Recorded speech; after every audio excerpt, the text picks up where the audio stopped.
Hello दोस्तों, मेरे YouTube channel पर आपका स्वागत है। तो चलिए कहानी शुरू करते हैं। कहानी अच्छी लगे तो प्लीज़ चैनल को लाइक और शेयर। हाथ क्या तमाचा भी लगा दिया, क्या कर लोगे मेरे? समृद्धि बानी को हैरान भरी नज़रों से देख रही थी। तभी जया ने रोते हुए गुस्से में आर्यन की तरफ इशारा करके कहा, अपने बेटे को काहे नहीं मारती? अपने भाई के मेहरारू से अस की लड़ा रहे हम। पूछो अपने बेटे से। बानी ने जया को घूर कर देखा। आर्यन से कहा, Aryan come here and tell me the truth. Aryan ने नर्वसनेस के साथ अपने कदम बानी की तरफ बढ़ाया। उसे एंट्रेंस पर खड़ी समृद्धि की तरफ एक नज़र देखा और बानी से कहा, मॉम 7 साल पहले जब मैंने उन्हें बिहार में देखा था तब से मेरे दिल में उनके लिए फीलिंग्स थी, बट अब ऐसा कुछ नहीं है। Believe me, I respect her individually and self esteem. Samriddhi Aryan की बात सुन हैरानी से उसकी तरफ देखते हुए अंदर आते हुए, ये क्या हो कह रहे हो आप ऐसे? चंद्रकला ने समृद्धि के सामने आकर उसे घूरते हुए कहा, तो 2 हफ्ते में तुमने कहाँ जादू कर दिया आर्यन पर? ऐसा कौन सा स्वाद चखा दिया तुमने उसको जो तुम्हारा दीवाना? जिसकी बात को बीच में काटते हुए आयुष्मान ने गुस्से से कहा, अम्मा shut up, just the fuck off.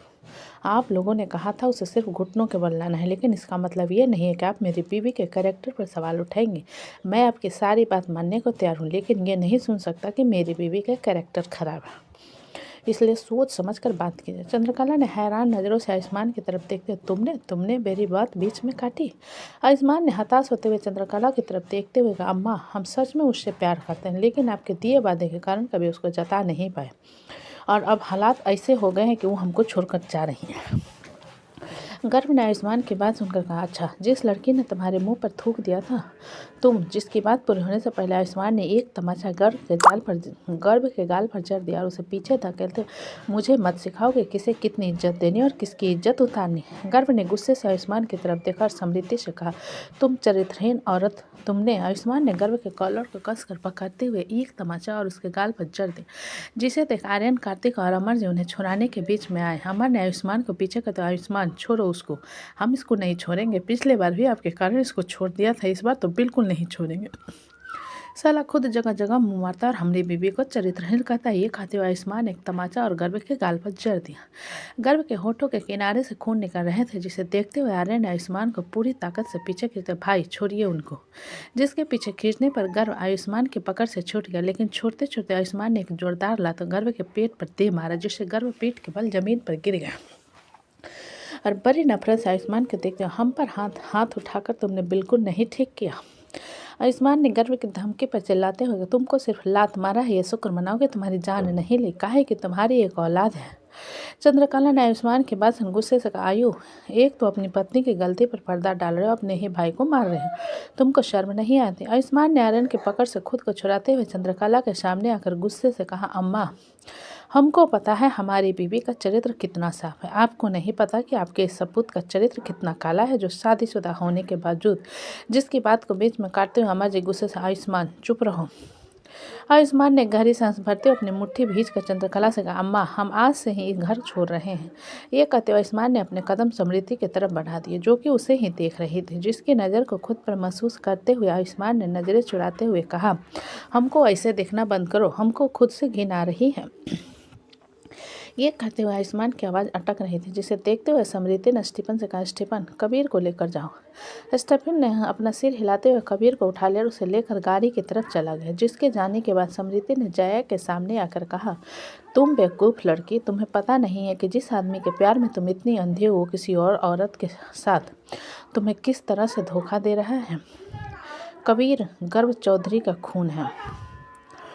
अमर ने आयुष्मान की तरफ देखते हुए गुस्से से कहा, आयुष्मान अपनी बीवी को चुप कराओ। आयुष्मान ने अमर की बात सुनकर अपना मुंह फेर लिया और समृद्धि को कुछ भी कहने से नहीं रोका। और गर्व ने जमीन से उठते हुए समृद्धि पर चिल्ला, तुम जानती का हो हमारे बारे में, जो तुम मेरे कैरेक्टर पर। जिसकी बात को बीच में काटते हुए समृद्धि ने कहा, तुम जैसे एक कैसुनेवा का इन्फॉर्मेशन निकालने से मेरी खुद की इज्जत घटेगी गर्भ चौधरी।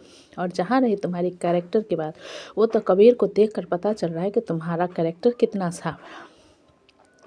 ये कहते हुए समृद्धि ने जया की तरफ देखा, जो कि बूथ बने खड़ी हुई थी। जिसे देखते हुए समृद्धि के होठों पर व्यंग भरी मुस्कान आ गई। उसे जया की हालत पर कोई अफसोस नहीं था, क्योंकि उसने जो समृद्धि के चरित्र पर उंगली उठाई थी, उसने जया के ऊपर तरस खाने से मना कर दिया था।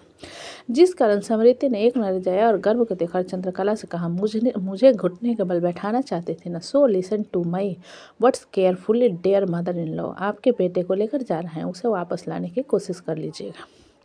उसने मुझे परिवार से दूर किया था आपके कहने पर, तो आज मैं उसे परिवार से दूर कर रही हूँ। ये कहते हुए समृद्धि ने अपने कदम एंट्रेंस की तरफ बढ़ा दिए। जिसे देख चंद्रकला ने गुस्से से फूड बास्केट में रखा चाकू उठाया और पीछे से ले जाकर समृद्धि के पीठ पर तीर, जिससे समृद्धि के दर्द भरे चीख निकला। उसने आंखों के सामने दर्द की वजह से धुंधलापन अपनी जगह बनाई। एक पल के लिए पूरे घर में सन्नाटा पसरा। जब चंद्रकला ने चाकू निकालकर एक बार फिर घोंपते हुए दांत पीसकर नफरत से कहा, हमारे बेटे को हमसे दूर करेंगे, तुम्हारी जान नहीं ले लेंगे हम। ये कहते हुए चंद्रकला ने गुस्से से समृद्धि को धके, जिससे देख आयुष्मान ने चंद्रकला को समृद्धि से दूर धकेलते हुए चिल्लाया, समृद्धि। ये कहते हुए आयुष्मान ने समृद्धि को अपनी बाहों में उठा लिया। समृद्धि को पीठ से बेइंतहा खून निकल रहा था। उसकी आंखों के सामने अंधेरापन छा गया और धीरे धीरे बेहोशी के आलम में खो रही थी। उसे पता ही नहीं चला कि कब आयुष्मान ने उसे बाहों में उठाते हुए हवेली से बाहर निकाला और स्टेफन की मदद से वो अस्पताल के लिए रवाना हो। चंद्रकला, जया और गर्भ को छोड़कर पूरी चौधरी फैमिली अस्पताल के लिए रवाना हो चुकी है, जहां समृद्धि को ऑपरेशन थिएटर में रखा गया था। आयुष्मान का कुर्ता पूरी तरीके से खून से रंगा हुआ, उसकी आंखें बेइंतहा लाल भर गई और उसने अपने जबड़े को कस कर रखा था। जब वहां पर कमिश्नर आकर आयुष्मान से बोले, चौधरी साहब ये सब कैसे हुए? कमिश्नर के सवाल पर अमर ने आगे से कहा, एक एक्सीडेंट था। और जिसकी बात पूरी होने से पहले आयुष्मान ने कमिश्नर से कहा, मेरी माँ ने मेरी बीबी को मारने की कोशिश की कमिश्नर, और उसके खिलाफ FIR दर्ज करना चाहता हूँ और चाहता हूँ कि उन्हें सख्त से सख्त सजा मिले। आयुष्मान की बात पर अमर ने हैरानी से आयुष्मान की तरफ देखा और कमिश्नर ने आयुष्मान की बात पर सिर हिला दिया। जब कबीर ने आयुष्मान के पास आकर रोते हुए कहा, पापा माँ ठीक तो हो जाएगी ना? आयुष्मान ने कबीर को अपने सीने से लगाते हुए कहा, वो ठीक हो जाएगी, वो तुमसे इतना प्यार करती है, तुम्हें छोड़कर कहाँ जाएगी, इसलिए अब रोना बंद करो। ये कहते हुए आयुष्मान कबीर के सिर को सहलाने लगा। वहाँ पर खड़े स्टीफन ने ये सब कुछ देखा और सीधा मृत्युंजय को फ़ोन मिला। वही मृत्युंजय इस वक्त एकांश के साथ एक प्रोजेक्ट को लेकर बात कर रहा था, क्योंकि मृत्युंजय डिजायर इंडस्ट्री के साथ पार्टनरशिप में काम करना चाहता था और आज एकांश इसी सिलसिले में सारंग इंडस्ट्रीज मीटिंग के लिए आया था, जहां मृत्युंजय का फ़ोन बजने। मृत्युंजय ने फाइल से नज़र हटाते हुए फ़ोन की तरफ देखा और एकांश से कहा, just wait a minute, it's important call. ये कहते हुए मृत्युंजय ने फ़ोन अटेंड कर लिया और कहा, कहो स्टीफन। स्टीफन के नाम को सुन एकांश मृत्युंजय की तरफ देखना और दूसरी तरफ से स्टीफन ने मृत्युंजय से कहा, बॉस यहाँ पर एक हादसा हो गया है। मृत्युंजय की आईब्रो आपस में सिकुड़ गई। उसने दांत पीसते हुए कहा, स्टीफन सस्पेंस क्रिएट करना बंद करो, क्या हुआ है ये बताओ। स्टीफन ने दूसरी तरफ से उसे कुछ भी चौधरी हवेली के हुआ था वो सब कुछ बता दिया, जिसे सुनते हुए मृत्युंजय की पकड़ अपने फ़ोन पर मजबूत हो गई। उसने कहा, अभी वो कहाँ है? स्टीफन ने जवाब में कहा, वो इस वक्त पुलिस कस्टडी में है और समृद्धि मैम ऑपरेशन थिएटर में है। जिसके बाद पर मृत्युंजय ने कॉल कट कर दिया और एकांश से कहा, एक इमरजेंसी में, ये मीटिंग फिर किसी दिन कंटिन्यू करेंगे।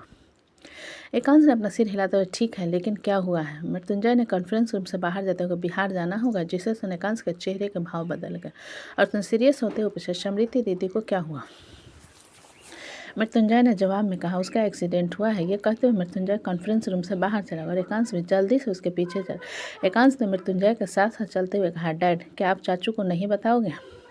मृत्युंजय ने अपना फ़ोन निकालते हुए सीधा अमृत को कॉल मिला दिया। कुछ रिंग के बाद दूसरी तरफ से अमृत ने कॉल अटेंड करते हुए कहा, जय मैं अभी कोर्ट में हूँ, बाद में बात है। जिसकी बात पूरी होने से पहले मृत्युंजय ने बीच में कहा, समृद्धि ऑपरेशन थिएटर में है अमृत।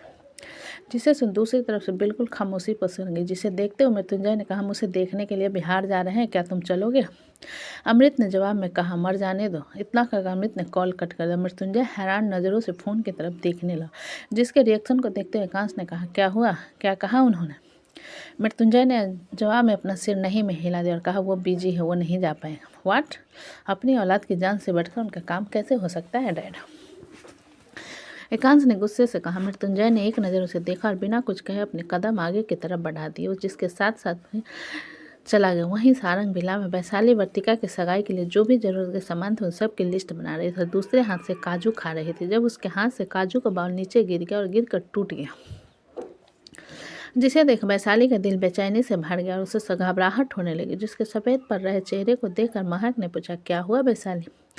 वैशाली ने घबराहट में महक की तरफ देखते हुए कहा, दीदी हमको कुछ अच्छा नहीं लग रहा। समृद्धि ठीक तो होगी ना? महक ने वैशाली की घबराहट पर कहा, समृद्धि को कॉल कर लो। वैशाली ने जल्दी से अपना सिर हिलाया। समृद्धि के नंबर पर कॉल मिला, लेकिन दूसरी तरफ से फ़ोन किसी ने अटेंड नहीं किया, जिस कारण वैशाली की बेचैनी बढ़ती और उसने फिर से समृद्धि के नंबर पर कॉल मिला दिया। जब दूसरी तरफ से आयुष्मान ने कॉल अटेंड करते हुए कहा, हेलो आयुष्मान की आवाज़ पर वैशाली ने जल्दी से कहा, हेलो आयुष्मान, बेटा समृति कहाँ है?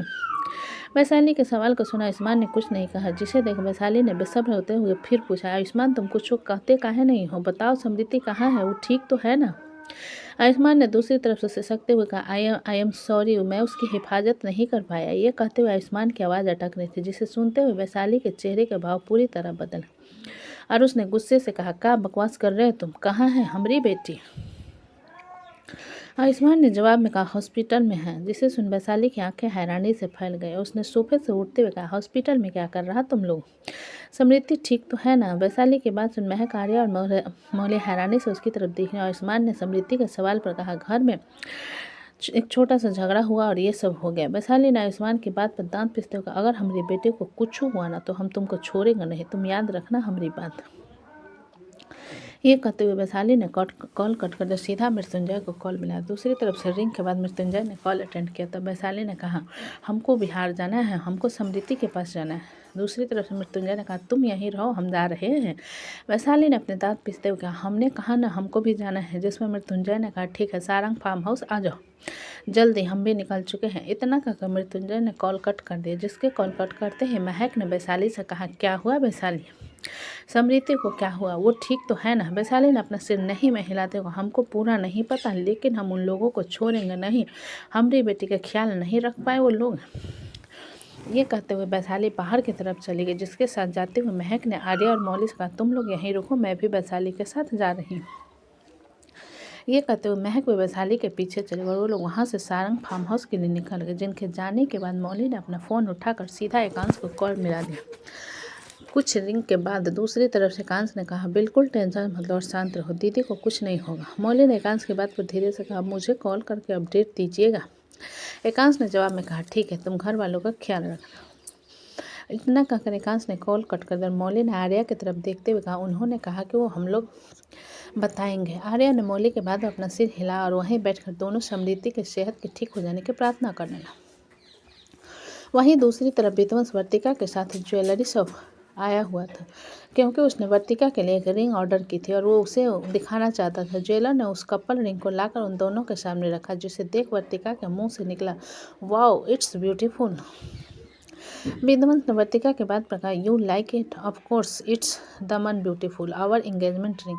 ये कहते हुए वर्तिका ने रिंग निकाल कर देखा, जिसे देखते हुए विध्वंस ने कहा, तुम ट्राई क्यों नहीं करती? नहीं, ये मेरी साइज की है और सबके सामने पहनाओगे तो ज़्यादा अच्छा लगे। वर्तिका ने रिंग को एकटक देखते हुए कहा। विध्वंस ने वर्तिका के चेहरे की खुशी को देखते हुए कहा, तुम्हारी खुशी देखकर मुझे बहुत खुशी हो रही है। वर्तिका ने दोनों रिंग्स को एक एक नज़र देखा और विध्वंस से कहा, लेट 50-50। विध्वंस ने वर्तिका के बात पर आईब्रो चढ़ा, कोई ज़रूरत नहीं, ये हम दोनों के लिए कर रहा हूँ। वर्तिका ने जिद करते हुए कहा, नहीं, हम दोनों देंगे पैसे, बताओ ना कितने के? विध्वंस ने वर्तिका के बात का कोई जवाब नहीं दिया और ज्वेलर से कहा, इसे पैक कर दो, I am giving you a cheque. यह कहते हुए विध्वंस अपना चेकबुक निकाला, वर्तिका की नज़रों से छुपाकर अमाउंट डालने लगा। जिसे देख वर्तिका ने गुस्से से कहा, वंश, मैं भी 50-50 करना चाहती हूँ, मेरे पास भी पैसे हैं, बताओ मुझे। विध्वंस ने वर्तिका की बात को इग्नोर करते हुए अमाउंट डालकर सिग्नेचर के और ज्वेलर को देते हुए कहा, ये लो। ये कहते हुए विध्वंस ने चेक काउंटर पर रखा, जिस वर्तिका ने पकड़ लिया और अमाउंट की तरफ देखने के बाद विध्वंस से कहा, हम कोई दूसरी रिंग लेंगे, मुझे ये अच्छी नहीं लगी। विध्वंस ने वर्तिका की बात सुनकर कहा, वर्तु इतना ज़्यादा महंगा भी नहीं है, इट्स ओनली वर्थ 10 करोड़ और तुम इतना रिएक्ट कर रही हो। वर्तिका ने विध्वंस के बात पर दांत पीसते हुए कहा, 10 करोड़ का बस तो है इडियट, ये 10 करोड़ कमाने में इंसान को 10 जन्म लेने पड़ते हैं। तुम्हारे पास तो है, क्या तुम यूं ही उड़ा दोगे? विध्वंस ने वर्तिका के बाद मेरे पास दिमाग है इसलिए पैसे, और सेकंड थिंग, कौन बनेगा करोड़पति में जाने के बाद इंसान 7 करोड़ तो यूं ही जीत जाता है, और पैसे है तो खर्च नहीं करेंगे तो क्या तिजोरी में भर कर रखेंगे? वर्तिका ने विध्वंस की बात को इग्नोर करते हुए ज्वेलर से कहा, हमें इसे थोड़ी कम रेंज की अंगूठी दिखाई। विध्वंस ने वर्तिका को इग्नोर करते हुए ज्वेलर से कहा, पैक कर दो और घर भिजवा देना। इतना कहकर विध्वंस ने वर्तिका के हाथ को पकड़ा और उसे लेकर ज्वेलरी शॉप से बाहर ले गया। वर्तिका ने नाराजगी से उसके साथ चलते हुए कहा, वंश, दिस इज़ नॉट गुड। विध्वंस ने थोड़ा सा इरिटेट होते हुए, मैं तो और महंगी लेने वाला था, मुझे पता था कि तुम यही करने वाली हो, इसलिए सिर्फ 10 करोड़ का लिया। वर्तिका ने घूर कर विध्वंस की तरफ देखते हुए कहा, होने दो शादी, फिर तुम्हारी सारी पगलपंथी उतारती हूँ मैं। विध्वंस ने वर्तिका के बाद सुनकर अपना सिर हिला दिया, बाकी और उससे कोई आर्गूमेंट नहीं किया। जब उसका फ़ोन बजने लगा, विध्वंस ने अपने फ़ोन को निकाल कर देखा और पाया उसे एकांश कॉल कर रहा था, जिसे देखते हुए विध्वंस ने कॉल अटेंड करते हुए कहा, बोल मेरी जान। जिस पर दूसरी तरफ से एकांश ने उसे सब कुछ बताया, जिसे सुनने के बाद विध्वंस के चेहरे के भाव बताए। उसने कहा, मैं आ रहा हूँ। ये कहते हुए विध्वंस ने कॉल कट कर किया और वर्तिका से कहा, वर्तु मुझे एक जरूरी काम आ गया है, तुम घर के लिए निकलो, आराम से जाना। वर्तिका ने विध्वंस के चेहरे को देखते हुए अपना सिर हिला दिया और विध्वंस वहां से अपनी गाड़ी में बैठकर निकल गया। वहीं अस्पताल में इस वक्त आयुष्मान थोड़ा नर्वस और पैनिक होते हुए बैठा था। कबीर रोते रोते सो गया था, जिसे स्टीफन वार्ड में संभाल रहा था। जब कार्तिक ने आकर आयुष्मान के कंधे पर हाथ रखा, आयु परेशान मत हो, समृद्धि को कुछ नहीं होगा। आयुष्मान ने पैनिक भरी आवाज़ में कहा, एवरीथिंग इज़ माई फेल्यूर चाचू। मुझे उनकी बात मानकर उसे यहाँ लाना ही नहीं चाहिए था। इनफैक्ट मुझे दोबारा उसकी ज़िंदगी में जाना ही नहीं चाहिए था। सब मेरे कारण हो रहा है। She does not deserve a time and ratty man like me. ये कहते हुए आयुष्मान की आंखों से आंसू निकल रहे थे, जिसे देखते हुए आर्यन ने आयुष्मान से कहा, गलती करने वाला से बड़ा उसे मानने वाला होता है भाई, इसलिए खुद को दोष देना बंद कीजिए। आयुष्मान ने अपना सिर नहीं में हिला दिया और अपनी मुट्ठी भेजते हुए कहा, मैं उन्हें छोड़ूंगा नहीं छोड़ूंगा। वो इतना नीचे कैसे गिर सकती है? बचपन से उन्होंने मुझे तरसाया और चंद लम्हे के प्यार के लिए मैंने इतनी गंदी हरकत की। मैं उन्हें कभी माफ़ नहीं। वो तो कभी मुझसे प्यार करती ही नहीं थी। मैं बेवकूफ़ था। ये कहते हुए आयुष्मान का पूरा चेहरा लाल हो गया और उसकी आंखों से लगातार आंसू बहते ही जा रहे थे। तो दोस्तों, कहानी कैसी लगी मुझे कमेंट में लिखें। अच्छी लगे तो प्लीज़ चैनल को लाइक करें, सब्सक्राइब करें और ज़्यादा से ज़्यादा शेयर करें। कहानी को पूरा सुनने के लिए धन्यवाद।